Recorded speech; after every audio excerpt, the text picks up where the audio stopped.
이 꽃을 한번 보실래요? 꽃이 얼마나 정결합니까? 꽃이. 향은 얼마나 좋은지요. 맛은 보셨어요? 예. 맛도 좋습니다. 맛도. 그 매실 맛이 나죠. 그래서 매실은 좀 강하잖아요. 그 열매를 먹을 수가 없다 그랬잖아요. 그 아미그달린 때문에. 근데 여기다 조금은 있지만은 먹어도 돼요. 그래서 예전에 우리 지금 전통적으로 내려오는 그런 그 큰 그 집들의 그 차 만들 때 3월 달에 준비를 해야 되는데 이 매화꽃을 따서 말리는 거예요. 그래서 매화꽃차 여름에 먹으려고. 시원하게 해서 먹고 또 찻잎에 띄워서 먹고. 그게 이제 우리 전통 문화입니다. 서민들은 못했지만은 그 사대부 집안에서는 그렇게 해가지고 지금도 남아있지 않습니까? 거기서 이 풍습이 아직도 있는 거예요. 예, 그런데 가면은 매화꽃차를 얻어먹을 수가 있는 거죠. 그 꽃을 지금 따가지고 얼리든지 말리든지 저는 어떻게 하냐면은 그냥 꿀에다 재워요. 살짝. 예, 꿀은 발효 과정 속에서 설탕보다는 속도가 좀 느려요. 왜냐하면 포도당, 과당으로 만들어진 이당류이기 때문에 미생물이 분해시키는데 좀 시간이 걸려요. 그러니까 더 좋죠, 나는. 너무 빨리 분해되면 그냥 뭉클어지니까. 그렇게 하거나 하여간에 뭐 물을 조금 넣어가지고 말리거나 그래가지고 여름에 시원하게 해가지고 매화 향을. 그때는 이제 매화꽃이 다 졌으니까. 매화꽃이 이제 3월, 4월에 피곤하고 열매가 6월에 달리면은 이제 매화가 그립잖아요. 그렇죠? 더운데. 그래서 매화꽃의 싱싱한 모습을 생각하면서 우리가 보면은 매화꽃의 한 잔이 그리워질 때가 있는 거죠. 그래서 이 매화는 그야말로 그 맛의 독특성을 해가지고 더위를 잊게 해줘. 갈증을 잊게 해준다니까. 이게 막 갈증 나가지고 물을 막 먹잖아요? 좀 곤란하죠? 이걸 딱 먹으면은 편해지는 거죠. 자, 어쨌든, 이 매화는, 그런 어떤 인문학적인 그런 특성도 갖고 있고, 그런 어떤 양리적인 특성도 갖고 있어가지고 상당히 널리 활용되어 왔는데, 성질은 따뜻하며 맛은 시다. 성질이 따뜻하다 이거예요. 예, 따뜻한 거는 참 좋은 거예요. 예. 아주 찬 건 좀 나쁜 거라고 뭐 볼 수는 없지만 그래도 조금 적응할 때는 좀 조심해서 써야 되는 거예요. 그래서 여러분들이 매화의 꽃이라든가 열매는 성질이 좀 따뜻하다. 그렇게 이해하시면서 해야 되는데 지금 이제 이 봄이 오면서 매화꽃을 따야 되는데 그렇게 많지 않잖아요, 그렇죠? 그리고 깨끗한 곳에서 따야 되잖아요. 그 딸 때는 꽃을 막 훑어내는 게 아니고 왜냐? 매실이 열려야 될 텐데. 그래서 솎아줄 때 가급적이면 판단을 빨리 내려야 돼. 몽우리 졌을 때. 몽우리에서 피어날 때 뭐 좋긴 하지만 이미 몽우리에서 떼내면 조금 있으면 하면 또 피어나요. 그렇죠? 그래서 가급적이면 꽉 안에 대놓고 있을 때 그때 꽃들을 따가지고 말리는 방법이 있고 이제 그 발효시키는 방법이 있고 그다음에 이제 냉동시키는 방법이 있는데 그건 이제 각자 편하게 해가지고 하는데 그것을 약을 치지 않은 걸로 해야 돼요. 매화도 매실 때문에 약을 친답니다. 그러니까 유기농으로 잘 키운 그런 걸로 우리가 자 그런데 쉽게 구할 수는 없어요. 그건 아주 욕심을 좀 내야 돼요. 그래서 꼭 필요하신 분들은 그걸 잘 확보를 해가지고 미리미리 준비해가지고 이렇게 해가지고 이제 차로 해서 드시는데 보통 맛이 약간 시지만 단맛도 있습니다. 보통 효능으로 볼 때 이 매화나무는 건위, 진해, 지사. 지사는 설사를 막아준다는 거고 진해는 기침을 막아준다는 거고 건위는 위를 튼튼하게 해준다고. 음식 먹고 체했을 때 발효액을 막 먹거나 하는데 센 거 먹으면 안 된다 그랬죠? 네. 음식이 뭐 여기 체에 걸렸다 그래서 센 거 먹으면 이빨 사이에 들어가면서 이빨이 사가버려요 그냥. 잇몸이 문드러져 버리는 거예요. 그 독성 때문에. 근데 우리가 발효액을 만들 때는 이 독성을 이용해가지고 독성이 50% 감소된다고 제가 전에 얘기했어요. 하면서 오히려 그 독성을 살려내는 거예요. 실제 독은 씨앗에 있거든요. 근데 척매기 때문에 아직 열매 이 성분에도 그 안에 있는 거예요. 그러니까는 그걸 생으로 먹지 말고 발효시키는 과정에 변화를 갖고 와요. 그래서 그걸 갖고 이제 보는데 많이 먹을 필요는 사실 그렇게 없는 거죠. 예를 들어서 음료로 또는 소화제로 이렇게 사용되는 건데 특히 여름이라든가 또 음식을 많이 먹었을 때는 이제 조금 더 양을 넣고서 이렇게 먹어도 되는데 지금은 뭐 이제 그런 방법은 이제 다양하게 다 잘 아시니까 자기 몸에 맞게끔 이렇게 하는데 시중에서 파는 매실 음료하고는 질적으로 다른 거예요.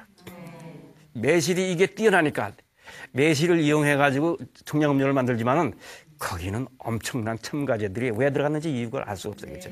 뭐 좋은 게 있나 봐요. 그렇죠? 왜 들어갔는지 모르지만. 근데 우리는 그런 걸 배제하고 여기서 공부하는 목적은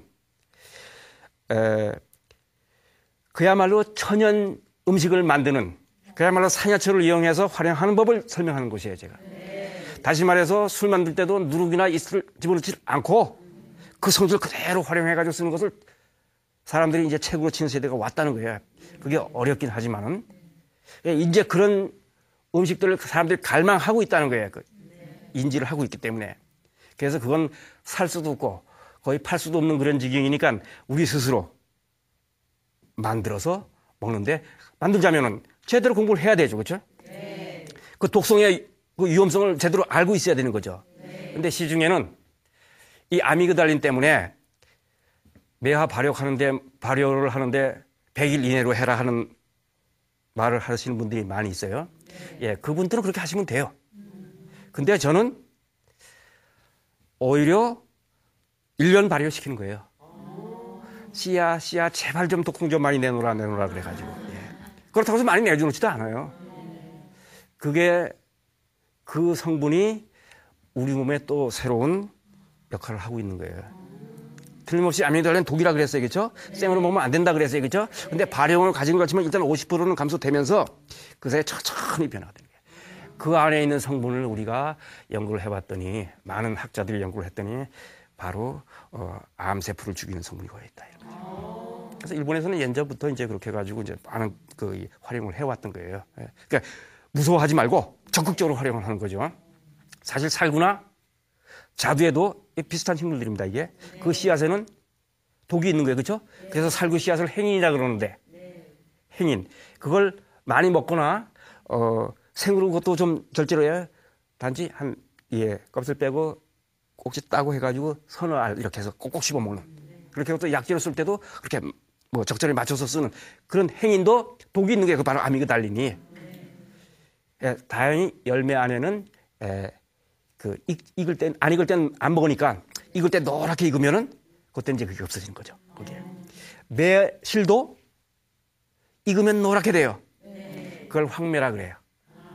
자, 이때 청매든 황매든 또는 그 중간에 있던 예전에는 그걸 따서 오매로 만들었다 그랬죠. 예, 오매 만드는 방식은 여러 가지 방식이 있는데 청매를 갖고 하는 방식도 있고 약간 더 진행돼가지고 노릇노릇해질 때 쓰는 방법도 있고 또 예전에는 그걸 짚에 넣어가지고 살짝 이렇게 열을 가해서 그 짚이 좀 탈 때 그 검은 게 이렇게 좀 변화가 와가지고 오메라는 그런 것도 만들고 요새는 좀 볶기도 하고 그렇게 가지고 쓰는데 그거 자체는 이제 비상용이 되는 거죠, 그렇죠? 네. 들고 다니면서 체했거나 설사가 나거나 이랬을 때 그 오메를 끓여서 먹고 그랬던 거예요.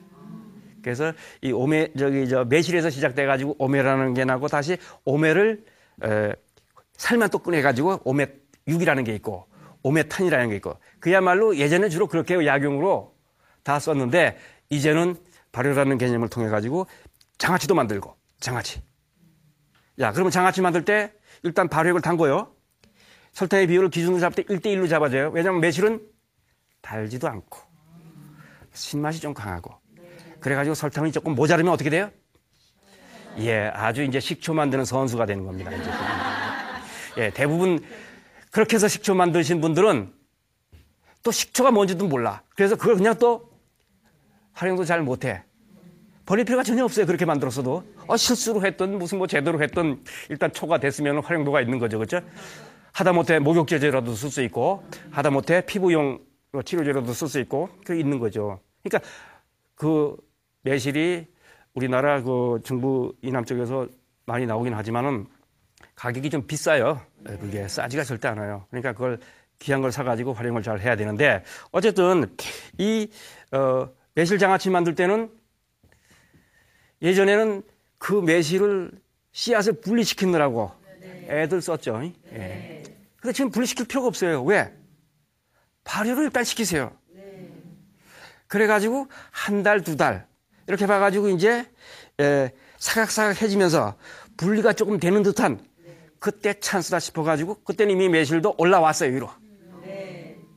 매실 1대1로 지금 했을 때 꺼내가지고 그걸 씨를 분리시키고 갖다 버리지 말고 그건 또 깨끗이 씻어가지고 또 베개 만들고 매실 베개 만들고요.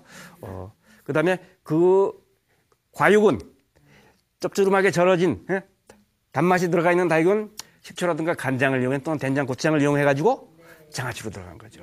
사각사각. 다시 말해 열 하나도 안 가하고 조미료 하나도 안 치고 첨가도 하나 치고 내가 직접 만들어 먹는 거예요. 매실 장아찌를. 그래가지고 음식에 같이 넣으면 음식의 소화도 잘 시키고 음식을 조금 많이 먹어도 소화가 되고 그다음에 그 약간의 그 4월, 5월 들어오면 이제 좀 약간 뭐가 나쁜 저게 돌잖아요. 그죠? 박테리아 같은 거 바이러스가 돌잖아요. 그때 그걸 먹으면 이제 강화되는 내 면역력이 강화되는 거죠. 그래서 일본에서는 뭐 이제 우메보시라는 형태로 만들죠. 그 일본 사람들 우메보시 만드는 방법은 또 특이하게 차족이라는 식물을 써요. 차족이라는 건 여러분들이 아시는 분 아시고 모시는 분 모시겠지만은 엄청나게 항생제 역할을 할 수 있는 식물입니다. 그러니까 매실도 그런 역할이 있지, 이것도 있지. 그러니까는 여름에 설산하고 배탈 나기 쉬울 때 이렇게 해가지고 먹고 도시락 같은 거 이제 상하기 쉬운 먹을 때 이제 그렇게 먹는 것이 일본의 우메보시인데 다 이런 성질을 이용해가지고 만드는 일본식 장아찌입니다. 그게.